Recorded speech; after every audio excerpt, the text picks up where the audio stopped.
युवा राजपूत सभा ने क्या किया। युवा राजपूत सभा ने जो शहीदी दिवस मनाते हैं कश्मीरी, वो शहीदी दिवस जिन्हें बगावत की थी अज वो खत्म कराई रहा। शेख अब्दुल्ला जो कोई कंट्रीब्यूशन नहीं, कोई योगदान नहीं है जम्मू कश्मीर की, अज वो छुट्टी खत्म कराई रही।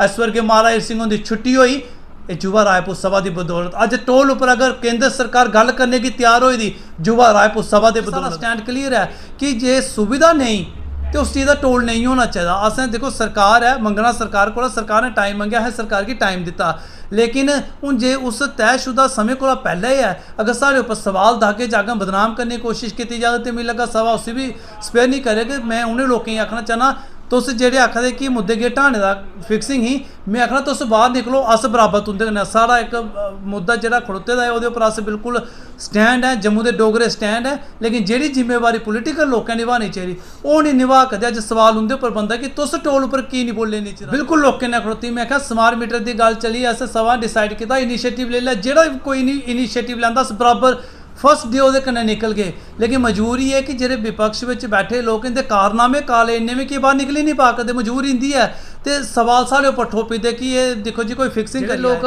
फेसबुक लीडर ये गल आखदे कि टोल खाली एक बहाना हा, असल में ये मुद्दा हटाना हा। अस उन्हें आखना चाहते कि ये वो लोग है जेह्ड़े प्री मेच्योर डिलीवरी जियां पैदा होंदे ने, वो लोग है जिंदी जुम्मा पार्टी आह्ले बनी है, वो लोग आइए सवाल पुट्टा करदे। उन्हें मैं पूछना चाहना कि क्या तुस कदी सड़क उपर उतरे हो, क्या तुस कदी बाहर आए हो? जय श्री राम।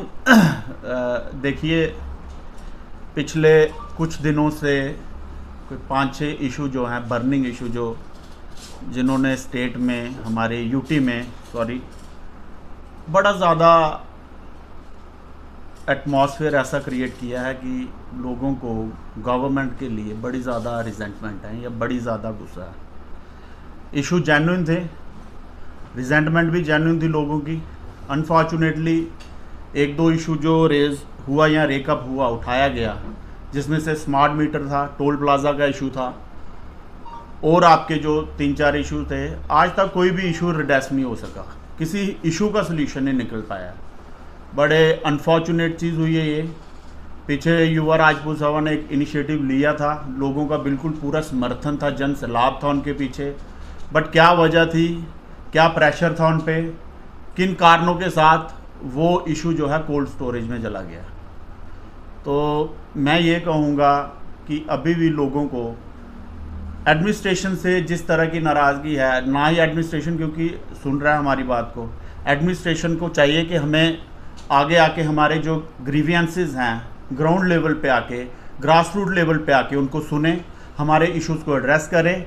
गवर्नर साहब अपनी टीमें कॉन्स्टिट्यूट करें, लोगों को पूछें कि आपको मसले क्या हैं, क्यों आखिर आप में इतना गुस्सा है। जिस तरह का उबाल देख रहे हैं आने वाले टाइम में, मैं फिर कह रहा हूँ, मैंने पहले भी ये कहा था कि बम बम बोले की तरह कुछ ऐसा रिपीट ना हो। अनफॉर्चुनेट चीज़ें हो रही हैं, और सभी कम्युनिटीज़ को, सभी ग्रुप्स को जो भी इन इश्यूज़ को लेके गवर्नमेंट के सामने आवाज़ उठा रही हैं, उनको इकट्ठे आके एक जॉइंट प्लेटफॉर्म क्रिएट करना चाहिए। उस जॉइंट प्लेटफॉर्म को बना के और उसमें से कुछ एक कमेटी बनाइए जो यहाँ तो गवर्नर साहब से मिले, यहाँ ऊपर जो भी ऑफिसर हैं उनसे मिले, क्योंकि जिस तरह का मेहम और जिस तरह का ये अपहीवल, पॉलिटिकल अपहीवल यहाँ पे बना हुआ है, बड़ा ही अनफॉर्चुनेट और बड़ा ही दुख की बात है।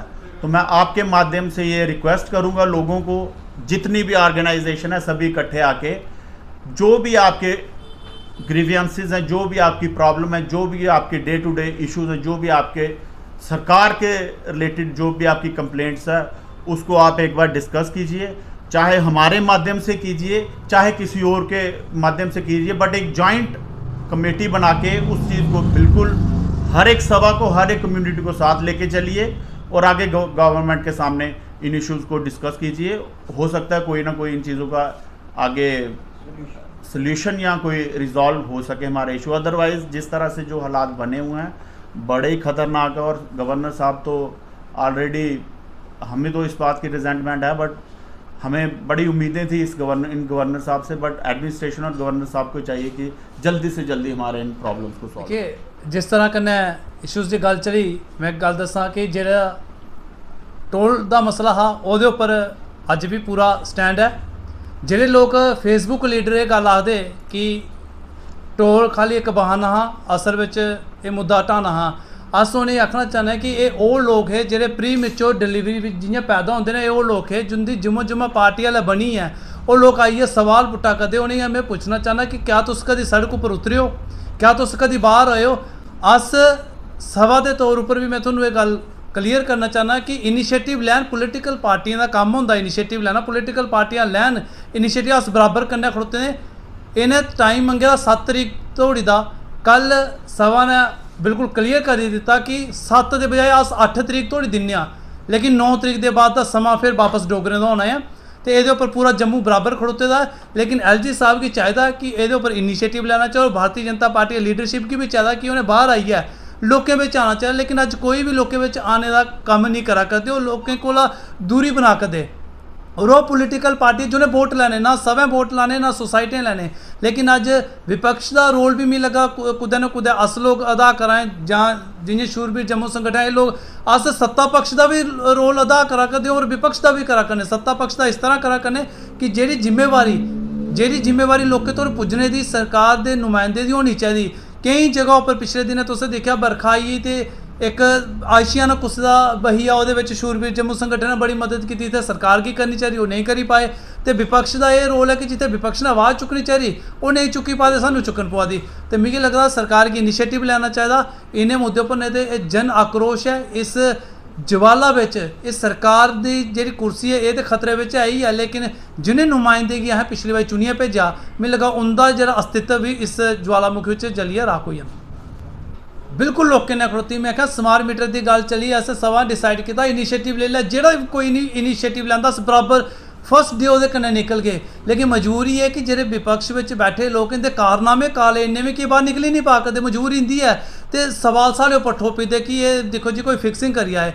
और मिगी लगता बड़ी हैरानगी लगती है कि तुस सवाल पुछदे हो। सभा का काम मुद्दे की चुकना है, सभा का काम अपने कम्यूनिटी के लोगों की वैलफेयर है। लेकिन फिर भी अस उस लक्ष्मण रेखा की पार करिए अस लोगों की गल करा करने। और अज सारा स्टैंड क्लीयर है कि जे सुविधा नहीं तो उस चीज़ का टोल नहीं होना चाहिए। असें देखो सरकार है, मंगना सरकार को, सरकार ने टाइम मंगया है, सरकार की टाइम दिता। लेकिन हूँ जे उस तयशुदा समय को पहले ही है अगर साढ़े उपर सवाल दागे जागन बदनाम करने की कोशिश की जाए तो मिगी लगा सभा उसी भी स्पेयर नहीं करेगी। मैं उन्हें लोगों की आखना चाहना तुस जेह्ड़े आखदे कि मुद्दे गे ढाने दा फिक्सिंग ही, मैं आखना तुस बाहर निकलो अस बराबर तुंदे कन्नै। सारा एक मुद्दा जेह्ड़ा खड़ोते दा है ओह्दे उप्पर अस बिल्कुल स्टैंड है, जम्मू के डोगरे स्टैंड है। लेकिन जेह्ड़ी जिम्मेवारी पोलिटिकल लोकें निभानी चाहिए ओह् नहीं निभा करदे। अज्ज सवाल उंदे उप्पर बनदा कि तुस टोल उप्पर की नहीं बोले नहीं चिरा दे।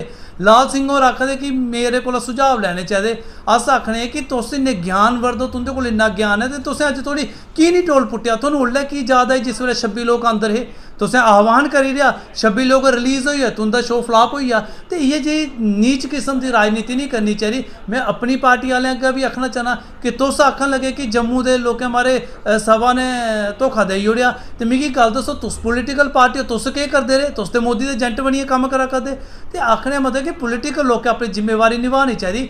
सभा का स्टैंड टोल उपर अज्ज भी पहले आंगर लिखा एक चट्टान आंगर लिखा खड़ोते दा। स्मार्ट मीटर सवें का काम नहीं होंदा कि इशूज़ रेज करना। लेकिन फिर भी अगर कोई स्मार्ट मीटर की गल करता है अस बराबर पहले दिन तू वो कन्नै खड़ोगे। लेकिन बशर्ते जिन्हें लोगों के राजनीतिक घुंगरू पाए दे जिसलै खनकदे ना तो ये अंदरें वापस बड़ी जंदे। एक घुंगरू तुआरियै बाहर लोगों में आन पौना। लेकिन मजबूरी आंदे लोगों की इन्हें काले कारनामे के घुंगरू पाए दे लोगों में आइए गल नहीं कर सकते। चाहिए गल आखदे अपनी जिम्मेवारी निभा देनी। अगर रायपुर सभा ने टोल का इशू चुकया है तो ये उन्हें लोगों लिए कि जेह्ड़े यात्रु माता वैष्णो देवी आंदे तो सुविधा नहीं देआ दे टोल लै दे। अगर अमरनाथ यात्रा चला दी तो सुविधा नहीं देआ दे लेकिन टोल लै कर दो। असें एक आस्था कन्नै जुड़े दे लोग हाँ, अस सम्मान करने आं। लेकिन ये लोग जेह्ड़े गल करी नहीं सकते और अज सवाल पुच्छा दे चुक्को हाँ स्मार्ट मीटर का मुद्दा सभा बराबर खड़ोती अस पहले दिन को बराबर है। लेकिन मैं तुहानूं आख्या ना ये जेह्ड़े बंदिशें आह्ले घुंगरू पाए दे ना ये खनकदे ना तो इंदे काले कारनामे बाहर आई दे। अपना अस्तित्व इंदा है कुछ नहीं। इंदे कन्नै म्हल्ले दा डोगरी आखदे ना कुत्ता टौं नहीं करदा। लेकिन फेसबुक लीडर बनिए कमेंट करन चली पेदे।